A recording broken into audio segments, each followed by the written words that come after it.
बिस्मिल्लाहिर्रहमानिर्रहीम। अस्सलाम वालेकुम। आप सबको बिद B2 चैनल पे खुश आमदीद। आम लफ्ज़ों में लोग इसे ये कह सकते हैं कि आपकी जो है ना खून में कोलेस्ट्रॉल ज़्यादा हो गया है या खून में चर्बी ज़्यादा हो गई है। तो इसमें ये होता है कि इसमें इसकी हाइपरलिपिडेमिया की ऐसा जितनी कोई ख़ास सिम्टम नहीं होती, लेकिन ये कि अगर हाइपरलिपिडेमिया हो जाए बंदे को, मतलब खून में चर्बी बढ़ जाए, तो उसमें फिर यह है कि आपको हार्ट प्रॉब्लम्स का और स्ट्रोक का ख़तरा ज़्यादा हो सकता है। ठीक है, क्योंकि वो खून में जो है ना आपकी जो है खून की नालियों में चर्बी जम जाती है, इस वजह से हार्ट अटैक और स्ट्रोक आ सकता है। ठीक है, और इसमें बेसिकली क्या होता है कि हाइपरलिपिडेमिया जो है ना वो जब उस वक्त होता है कि जब आपकी जो खून में ना जो चर्बी होती है वो उसकी मकदार ज़्यादा हो जाए, जिसमें ज़्यादातर जो इसको कोलेस्ट्रॉल की मकदार ज़्यादा होने को ही वो समझते हैं। ठीक है, अब कोलेस्ट्रॉल जो बेसिकली एक वैक्सी किस्म की फ़ैट मालिक्यूल है जो जो है ना आपकी जिगर से बनता है। ये कोलेस्ट्रॉल कोई फजूल चीज़ नहीं है, ये आपकी बॉडी के लिए बहुत ज़रूरी चीज़ है। मतलब जो आपकी जो तमाम सेल में ये जो है ना इसका काम है, एक तो सेल मेम्ब्रेन को जो है ना वो मेंटेन रखता है, फिर यानी कि आपके ब्रेन फंक्शनिंग में, फिर हार्मोन जो मुख्तलिफ प्रोड्यूस होते हैं बॉडी में, उसके लिए ये मददगार होता है। फिर विटामिन की स्टोरेज में ये कोलेस्ट्रॉल जो है ना इसकी जो है ना ये लाजमी चाहिए होता है।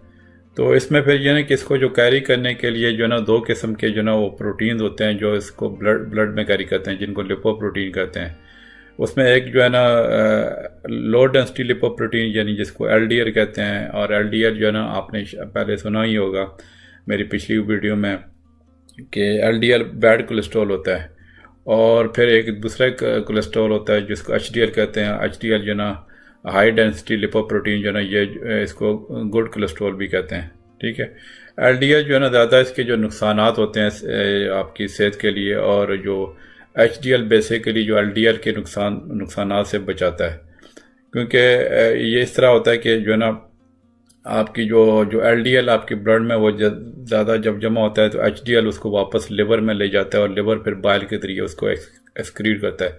लेकिन अगर एलडीएल जो है ना जो जो आपकी ब्लड में ज़्यादा रह जाए, ज़्यादा हो जाए, तो फिर जो है ना उससे जो है ना आपकी जो कोलेस्ट्रॉल का बिल्डअप हो जाता है, और फिर वो जो आपकी जो खून की नालियाँ हैं उसमें वो जम जाता है। तो उससे फिर जैसे मैंने पहले बताया स्ट्रोक और हार्ट अटैक के वो ज़्यादा रिस्क बढ़ जाते हैं। इसके अलावा एक और किस्म की चर्बी होती है खून में जिसको ट्राइग्लिसराइड कहते हैं। ठीक है, ये जो है ना बेसिकली ये कोलेस्ट्रॉल की एक तरह की एक किस्म नहीं है, लेकिन एक अलग चर्बी की किस्म है, जिसमें है ना कि अगर वो ज़्यादा हो तो हार्ट अटैक का जो है ना वो रिस्क ज़्यादा बढ़ जाता है। ठीक है, तो जब हम टेस्ट कराते हैं इनका, तो मतलब लिपिड्स का, तो फिर हम इन सारों को मेजर करते हैं। अगर आपने मेरी पिछली वीडियो देखी है जिसमें वो लिपिड प्रोफाइल टेस्ट के पे बनाई थी, वो आप ज़रूर वीडियो देखें।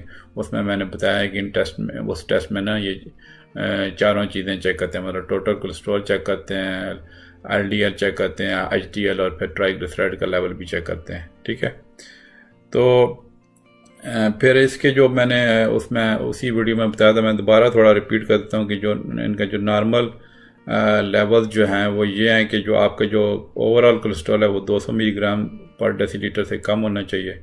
एचडीएल कोलेस्ट्रॉल जो है ना वो 40 to 60 मिलीग्राम पर डेसीलीटर, उससे अगर ज़्यादा हो तो अच्छा है, क्योंकि ये अच्छे वाला कोलेस्ट्रॉल है।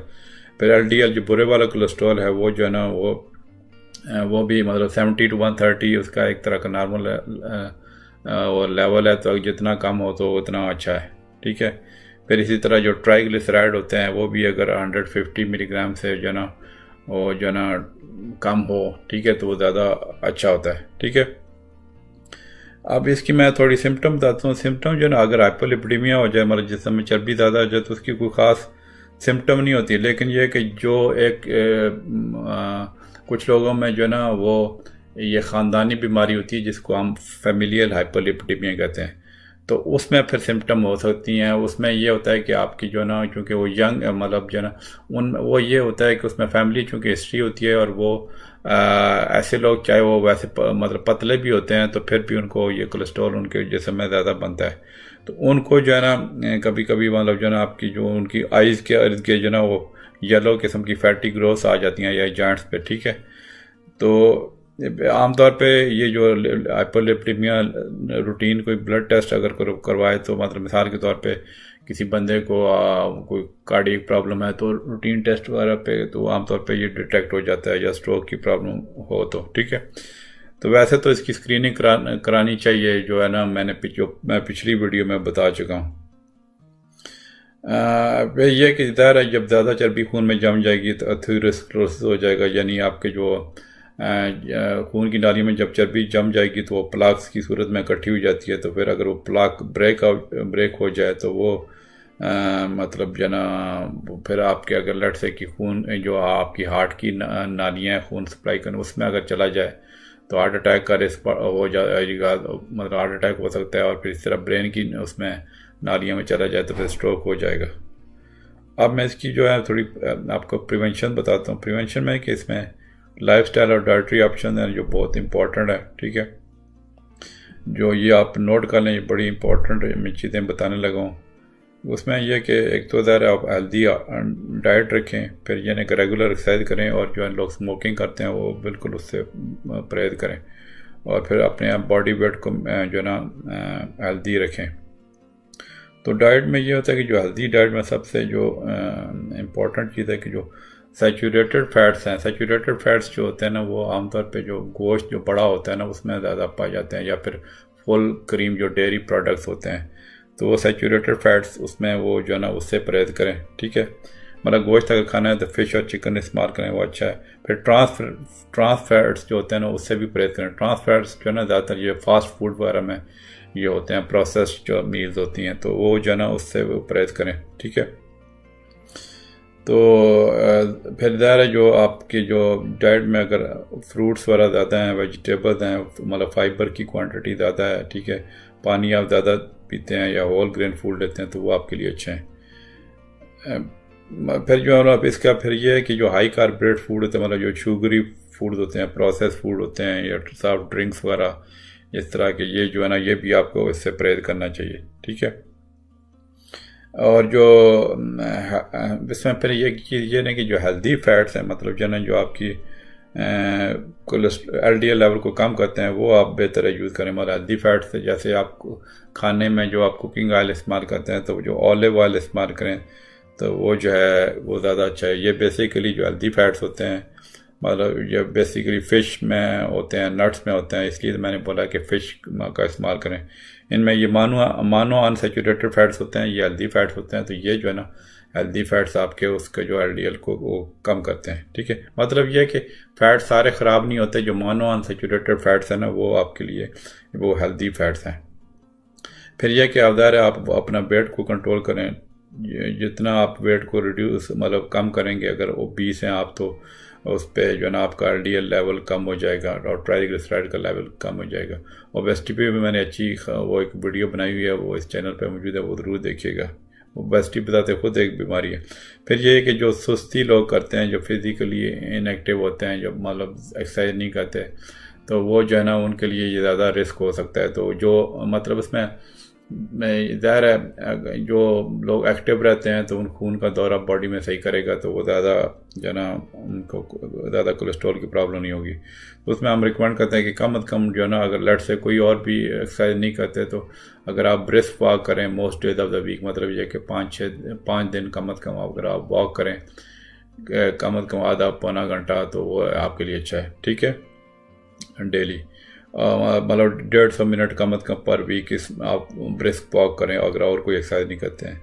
फिर यह कि जो सिगरेट लोग पीते हैं वो ज़्यादा सिगरेट उससे परहेज करेंगे, तो वो जो है ना आपको एथेरोस्क्लेरोसिस का भी रिस्क कम हो जाएगा, और जो है ना जो LDL लेवल जो है ना वो भी आपके अगर स्मोकिंग से परहेज करें तो LDL लेवल को जो है ना वो कम हो जाएंगे, ठीक है। इसी तरह जो है ना जो ट्राइग्लिसराइड अगर ज़्यादा हैं तो वो भी उसमें जो है फ़र्क पड़ेगा। तो स्मोकिंग जो है ना तो हर बहुत मतलब हर बीमारी के लिए मतलब एक तरह की ये कह लें कि वो डेंजरस है। अब इसकी मैं थोड़ी आपको जो ना ट्रीटमेंट बताता हूँ। ट्रीटमेंट ये है कि जो बेसिकली इसकी मुख्तलिफ ड्रग्स आती हैं। मतलब एक तो पहले तो ज़ाहिर हम आपको ये जो मैंने पहले हेल्दी लाइफस्टाइल के बारे में बता दिया, मतलब डाइट का एक्सरसाइज करो तो उस पर वो करें, लेकिन कुछ लोगों को फिर भी वो नहीं कम होता, तो फिर हमें ड्रग देनी पड़ती है। उसमें स्टैटिन काफ़ी जो है ना ड्रग्स इस्तेमाल होती हैं, उसमें फिर स्टैटन के मुख्तलिफ जो है ना वो आती हैं, सिम्वास्टैटन आती है, लोवास्टैटन आती है, अटोरवास्टैटन आती है, रोसुवास्टैटन। ये मुख्तलिफ मतलब स्टैटन के मैं जो है ना नाम बता रहा हूँ जो आपकी कोलेस्ट्रॉल को कम करती हैं, ठीक है।